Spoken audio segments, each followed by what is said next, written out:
अंतरा के सामने खड़ी श्रेया एकटक अंतरा के चेहरे को देखे जा रही थी। एक तौर से वो अंतरा से काफी इम्प्रेस हुई थी, क्योंकि पूरी क्लास में उसकी दबंग स्टाइल और स्टेटस को जानकर उससे ना ही कोई भिड़ता था और ना ही कोई पंगा लेता था। आज पहली बार उसे किसी ने सही और गलत का मतलब समझाया था, क्योंकि उसकी माँ नहीं थी और उसके डैड भी उसे सिर्फ पैसे ही दिया करते थे और प्यार नहीं करते थे, जिस वजह से श्रेया बिगड़ती चली गई। पर अभी अंतरा से उसे काफी अपनेपन की वाइब आई। अंतरा फिर सभी को इग्नोर करके वापस उसी डेस्क पर बैठ गई। श्रेया ने फिर घूर कर क्लास को देखा तो सभी अपने अपने काम पर ध्यान देने लगे, जिसके बाद श्रेया वहीं अंतरा की साइड में बैठ गई। अंतरा श्रेया की तरफ कोई ध्यान नहीं देती है और अपनी बुक्स को निकाल कर उसे पढ़ने लगी। तभी किसी ने उसके पास पानी की बोतल की। अंतरा उस पानी की बोतल को देखने लगी और फिर श्रेया को घूरने लगी।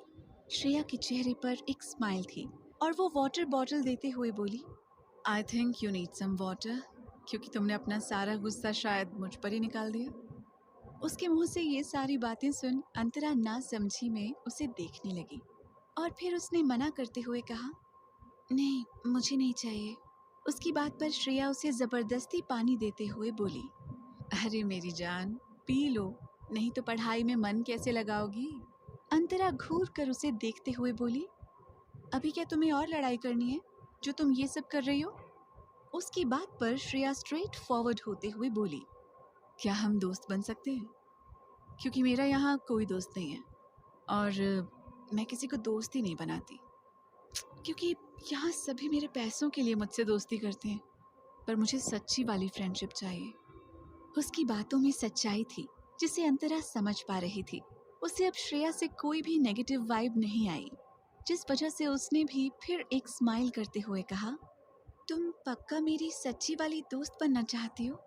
उसकी बात पर श्रेया मुस्कुराते हुए बोली, हाँ, क्योंकि तुम सिंपल हो और तुम्हें देखकर मुझे ऐसा फील नहीं हुआ कि तुम कोई ग्रीडी लड़की हो। यू नो, इसी तरह वो दोनों आपस में बात करते हुए कुछ ही देर में बेस्ट फ्रेंड बन गई, क्योंकि उनकी वाइब मैच हो गई थी और दोस्ती के लिए यही चाहिए था। अंतरा को भी एक फ्रेंड की जरूरत थी, जो अब श्रेया ने पूरी कर दी थी। वो लोग बात ही कर रहे थे कि वहाँ उनके क्लास टीचर आ गए और उनकी क्लास स्टार्ट हो गई। दूसरी तरफ एक सुनसान कॉटेज में एक अंधेरे कमरे में एक आदमी को बांध कर रखा गया था और उसके आसपास गार्ड्स खड़े थे। वहीं वो आदमी खुद को छुड़ाते हुए उन सब से बोले जा रहा था, मुझे मुझे छोड़ दो, आगे से मैं ऐसा कुछ नहीं करूंगा, प्लीज मैं हाथ जोड़ता हूँ, मेरी आखिरी गलती समझकर मुझे माफ कर दो। उसकी बात पर एक गार्ड उससे बोला, हाथ हमारे आगे नहीं प्रेसिडेंट के आगे जोड़ना, क्योंकि तुमने उन्हें धोखा दिया है और प्रेसिडेंट धोखा देने वाले को जिंदा नहीं छोड़ते, इसलिए ये सब उनके सामने करना, क्योंकि गद्दारी करने से पहले तुम्हें ये सब सोचना चाहिए था। उस गार्ड की बात सुनकर उस आदमी को पसीने आने लगे और वो अपने आप को और तेजी से छुड़ाने लगा, पर तभी उस अंधेरे कमरे का दरवाजा खुला और उसमें से एक लंबी चौड़ी पर्सनालिटी वाला इंसान अंदर आया। उसके फेस पर डार्क एक्सप्रेशंस थे, वो दिखने में ही डरावना लग रहा था। वहाँ के गार्ड्स उस इंसान को देखकर अपना सर रिस्पेक्ट से नीचे झुका लेते हैं और फिर वो इंसान जाकर अपनी किंग साइज चेयर पर किसी राजा की तरह बैठ गया। उसके बाद उसका असिस्टेंट भी वहाँ आया और उसी के साइड में जाकर खड़ा हो गया। उस इंसान ने अपनी काली गहरी आंखों से अपने सामने बंधे हुए आदमी को देखा। वो बेहद डरावना लग रहा था और तभी वो सर्द आवाज में बोला, सोच समझकर तुम्हें दानिश ओबेरॉय से दुश्मनी करनी चाहिए थी, और तुमने दुश्मनी की शुरुआत भी की तो धोखे से, जिसे मैं हरगिज माफ नहीं कर सकता। उसकी ऐसी बातें सुन वो आदमी थर थर कांपने लगा। उसे हद से ज्यादा डर तो उस इंसान की काली आंखों से लग रहा था। तभी दानिश ने उस आदमी को बिना कुछ बोलने का मौका दिए अपने हाथों में पकड़ी हुई गन से शूट कर दिया और उस आदमी की एक तेज चीख पूरे कॉटेज में गूंज उठी। वहां खड़े सभी उस आदमी की चीख सुन रहे थे, पर किसी में कुछ करने की हिम्मत नहीं थी, क्योंकि दानिश के आगे कोई अपनी नजरें नहीं उठा सकता था। वो आदमी कुछ सेकंड में तड़पते हुए मर गया। जिसके बाद दानिश अपनी आंखों में ब्लैक शेड्स चढ़ाते हुए वहां से उठकर सर्द आवाज में बोला, इसे ठिकाने लगा दो। ये कहकर वो बाहर चला गया। दानिश ने अपनी काली कार के अंदर बैठते हुए एकटक उस कॉटेज को घूरा और वहां से अपनी कार लेकर निकल गया। कॉलेज में अंतरा और श्रेया अपना लंच करके कैंटीन से वापस अपनी क्लास में चली गईं। उन दोनों के बीच काफी अच्छी बॉन्डिंग हो चुकी थी। अंतरा को अब श्रेया से कोई भी दिक्कत नहीं थी, बल्कि वो श्रेया के साथ काफी कंफर्टेबल हो गई थी। दोनों ने पढ़ते वक्त अच्छे से एक दूसरे को जान लिया और अब अंतरा भी उस कॉलेज में काफी अच्छा महसूस कर रही थी। देखते ही देखते आज की सारी क्लासेस खत्म हुई।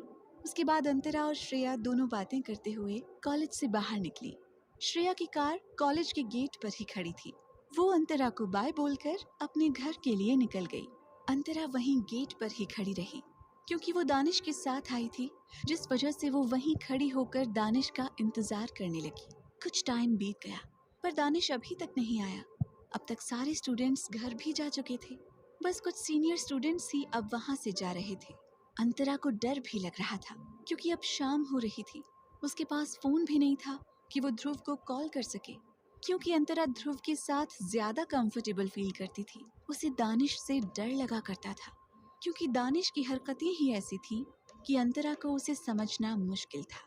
अंतरा बार बार कॉलेज के गेट की तरफ देख रही थी और तभी उसे एक जाना पहचाना चेहरा दिखा और उसने फिर एक गहरी सांस लेकर खुद को नॉर्मल किया और उधर देखने लगी जहां इस वक्त दानिश किसी प्रिंस की तरह अपने फोन में कुछ देखते हुए आ रहा था और उसके एक साइड में शिवम था और दूसरी साइड रेहाना थी, जो लगातार दानिश से बात करते हुए आ रही थी।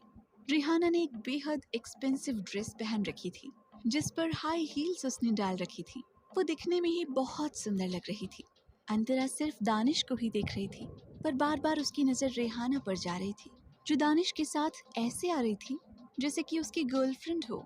वहीं दानिश भावहीन था। वो रेहाना की बातों पर कुछ खास ध्यान नहीं दे रहा था। उसका सारा फोकस अपने फोन पर था। दानिश जब कॉलेज से बाहर आया तो उसकी नजरें अंतरा की नजरों से जा मिली। अंतरा ने दानिश से आई कांटेक्ट होने पर तुरंत उससे अपनी नजरें फेर लीं, जिसे देखकर दानिश के भाव सख्त हो गए। वहीं अंतरा नॉर्मल ही लग रही थी। उसे किसी भी चीज से कोई फर्क नहीं पड़ रहा था, बल्कि उसे तो जल्द से जल्द घर जाना था। दानिश अंतरा की तरफ बढ़ गया। अंतरा ने जब दानिश को अपनी तरफ आते देखा तो उसकी पकड़ अपने बैग पर कस गई। वो भले ही सबके सामने बहुत ही ताकतवर बने, पर वो दानिश के आगे थोड़ी सी हड़बड़ा जाती थी क्योंकि दानिश का ऑरा काफी डरावना था। पर वो खुद को नॉर्मल करते हुए खड़ी रही। रेहाना ने जब देखा कि दानिश अंतरा के पास जा रहा था तो उसका चेहरा अचानक से उतर गया और वो भी उसी तरफ जाने लगी। दानिश अंतरा के पास जाकर उससे बिना भाव के बोला, कब से खड़ी हो यहाँ? अंतरा उसकी बात का सीधे से जवाब देते हुए बोली, आधे घंटे से। इतना कहकर वो चुप हो गई। वहीं दानिश उसे गौर से देखते हुए कुछ सोचने लगा और फिर बोला, ठीक है, कल से मैं अपनी क्लास पहले अटेंड कर लूंगा जिससे तुम टाइम पर घर जा सको।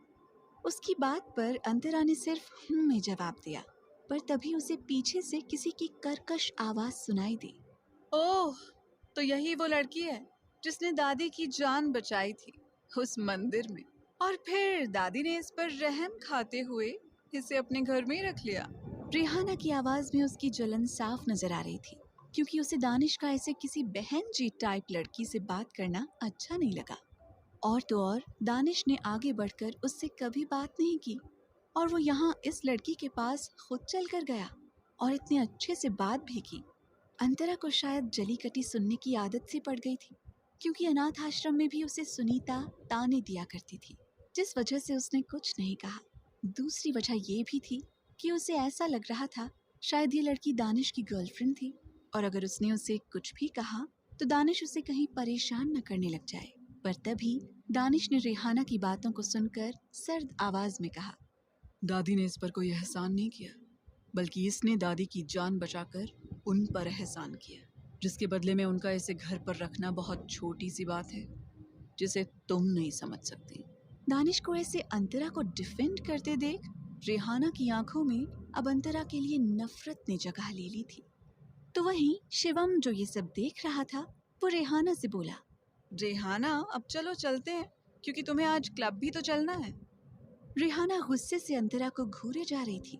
वही शिवम, जो दानिश के मन में अंतरा के लिए कुछ भांप चुका था, वो अंतरा को ध्यान से देखते हुए स्माइल करके बोला, हेलो अंतरा, मैं शिवम सिन्हा हूँ, दानिश का दोस्त।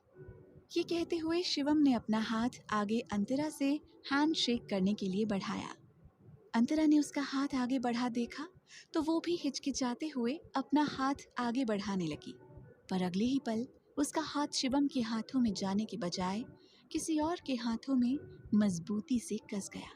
अंतरा को अचानक से दर्द होने लगा और वो जल्दी से अपना सिर उठाकर उस इंसान को देखने लगी, तो उसे दानिश की गुस्से भरी नजरों का सामना करना पड़ा। अंतरा को कुछ समझ नहीं आया कि अब आखिर क्या हुआ जो दानिश ऐसे शैतान की तरह उसे देख रहा है।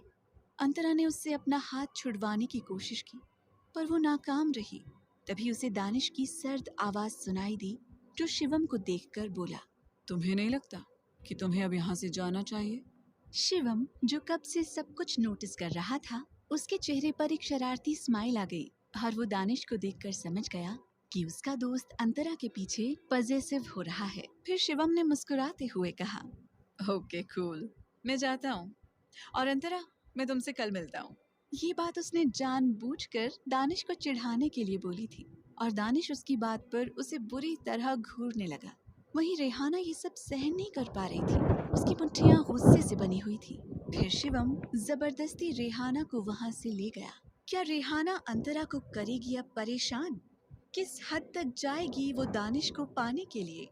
क्या अंतरा समझ पाएगी दानिश के एक तरफा पागलपन को? जानने के लिए सुनते रहिए वजह तुम हो।